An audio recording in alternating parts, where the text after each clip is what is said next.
دين النبي محمد آثاره، نعم المطية للفتى الأخبار. لا تغدو عن علم الحديث وأهله، لا تغدو عن علم الحديث وأهله، فالرأي ليل والحديث نهار. ولربما جهل الفتى طرق الهدى، ولربما جهل الفتى طرق الهدى، والشمس طالعة لها أنوار. إخوتي الأفاضل، إن للعلم وأهله لشانا، وإن العلماء ورثة الأنبياء، وإن الأنبياء لم يورثوا دينارا ولا درهما. فمع كلمة هذا الصباح حول هذا الموضوع، والطالب وصي الله الضعفاء الصواتي، وكلنا آذان صاغية وقلوب واعية، فليتفضل علينا الشكر والامتنان.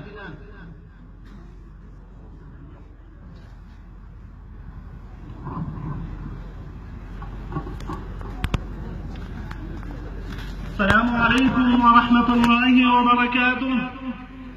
الحمد لله رفع العلماء وبين فضلهم، وحث على توقيرهم والاقتداء بهم.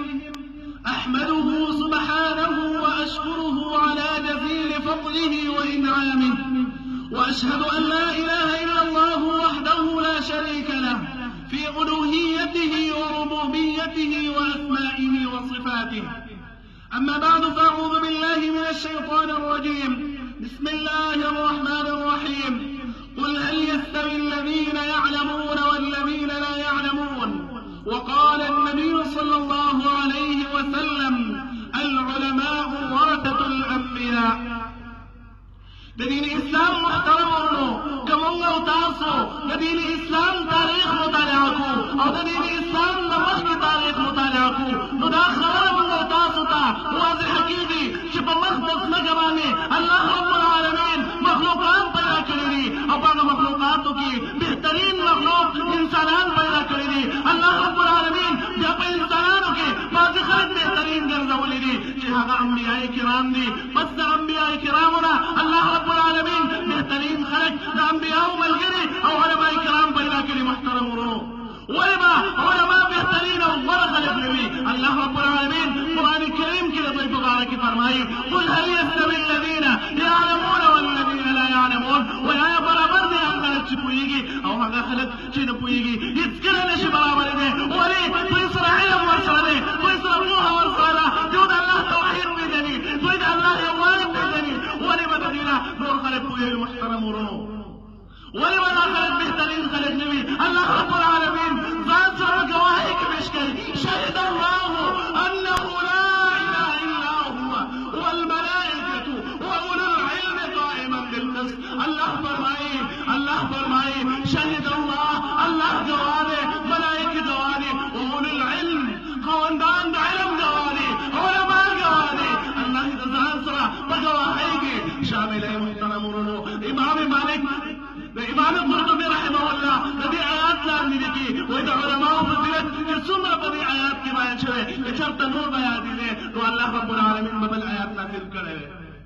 ځکه محترمو، علماو تعلق د قرآن سره دی، د علماو تعلق د حدیث سره دی. علما قرآن وایي، علما حدیث وایي. د یو وجې نه الله رب العالمین دوی له فضیلت ورکړی دی، دوی له اوچتوالی ورکړی دی. الله رب العالمین فرمایي: يرفع الله الذين آمنوا منكم والذين اوتوا العلم درجات. ولې به غوره خلک نه وي؟ په مخ د ځمکې باندې بهترین خلک، د الله نه وېرېدونکي خلک دا علما دي. الله رب العالمین فرمایي: انما يخشى الله من عباده العلماء. په مخ د ځمکه د الله نه ډېر وېرېدونکي خلک هغه علما دي. ولې به بهترین خلک نه وي؟ د انبیاء وارثان دي. رسول الله صلی الله علیه وسلم فرمایي: العلماء ورثة الانبیاء. علما د انبیاء وارثان دي چې نه دي پرېښي خلکو ته. لم يورثوا دينارا ولا درهما. درهم او دینار نه دي پرېښي، مګر څه شی پرېښی دی؟ دین اسلام یې پرېښی دی چې دا به دې خلکو ته خورئ. قرآن او حدیث یې پرېښی دی چې دا به دې خلکو ته خورئ. د الله رب العالمین توحید یې پرېښی دی چې دا به خلکو ته خورئ. محترمو، بعض خلک داسې موجود دي چې علماو په صورت بد وایي، د علماو سپکاوی بیانوي او وایي چې دا نه پوهېږي. حالانکه په دنیا کې د ټولو نه پوهه خلک هغه علما دي. د ابن عساکر رحمه الله په باره مبارک راځي وای د هغه په مخ کې یو کس دی عالم باندې بیان کړه هغه ورته وای ویا اخي لا تذكر العلماء بسوء فيموت قلبك بموت الجهل ويا الله علماء استقبلا بیانوا الله رب العالمین بدی ظلم ملکی سلف برما فرمائل ولحوم العلماء مسمومة من شمها مرضة ومن أكلها مات محترمو د علماء عزت د علماء لویواله او د علماء شان الله په قرآن کې بیان کړی دی رسول الله صلی الله علیه وسلم موږ ته بیان کړی دی د صحابهونو موږ ته معلوم شوی دی چې علماء څومره شان والا دي د ابن عباس رحمه الله ابن عباس رضی الله عنه مبارک راځي وایي هغه د انصاري صحابي د اوښې مهار نیولی دی او را روان دی یو کس ورته وایي یا ابن عباس الست ابن عم رسول الله صلی الله علیه وسلم وایي ابن عباس قال رسول الله صلى الله عليه وسلم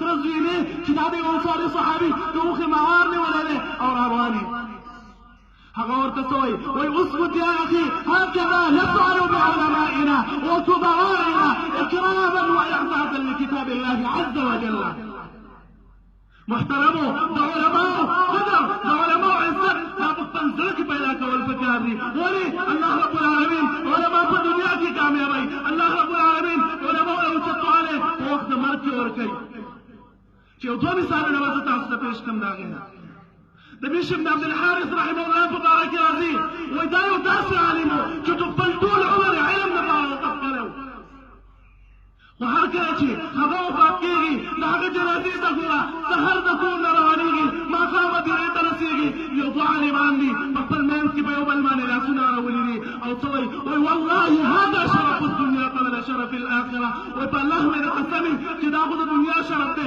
چې په آخرت کې به کوم شرف شي نن داسې خلک شته چې د علماو په خلاف ولاړ دي علماو په چرت بد وایي او علماء سپکاوی کوي دغه خلکو ته وایم په قسم په الله چې د علماو کوم قدر دی د علماو کوم عزت دی په وخت د ژوند کې او په وخت د مرګ کې او د مرګ نه وروسته دا د هېڅ چا نشته دی امام احمد بن حنبل رحمه الله واقعه به تاسو باندې پته نه ده کله چې هغه یوې فتنې د وجې نه په جیل کې واچل شو چې خلکو به ویل قرآن مخلوق دی هغه ویل نه کلام الله دی په دې باندې وهلو خوړل حتی تر دې پورې چې بېهوشه شو خو چې کله هغه باچا ته مخامخ شو هغه ورته یو خبره وکړه او ورته ویې ویل وایي زما استاد حق او باطل پته وه په وخت د جنازه کې لګېږي کله چې باچا وفات کېږي یو څو کسان راټولېږي او په هغه باندې جنازه کوي خو چې کله امام احمد بن حنبل رحمه الله وفات کېږي په لکاو خلک د هغه په جنازه کې شرکت کوي په زرګاو خلک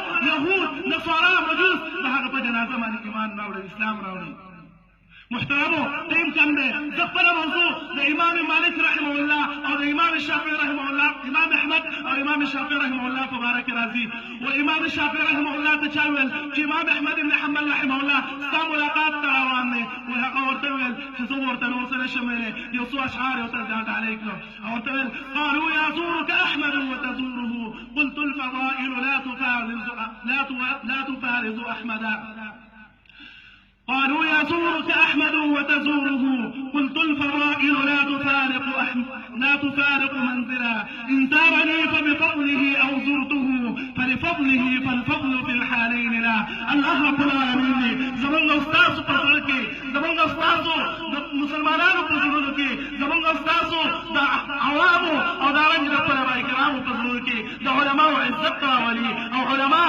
نبي أمت علماء دي الله رب العالمين حتى رست علماء او الله رب العالمين دي نبي علماءنا د قرآن او د حديث کار وکړي الله رب العالمين دي زمونږ او ستاسو علماء تل ژوندي لري او تل الله رب العالمين د دې علماء د ستوري په موږ تاسو باندې ځلېدونکي ساتي والسلام علیکم ورحمة الله وبرکاته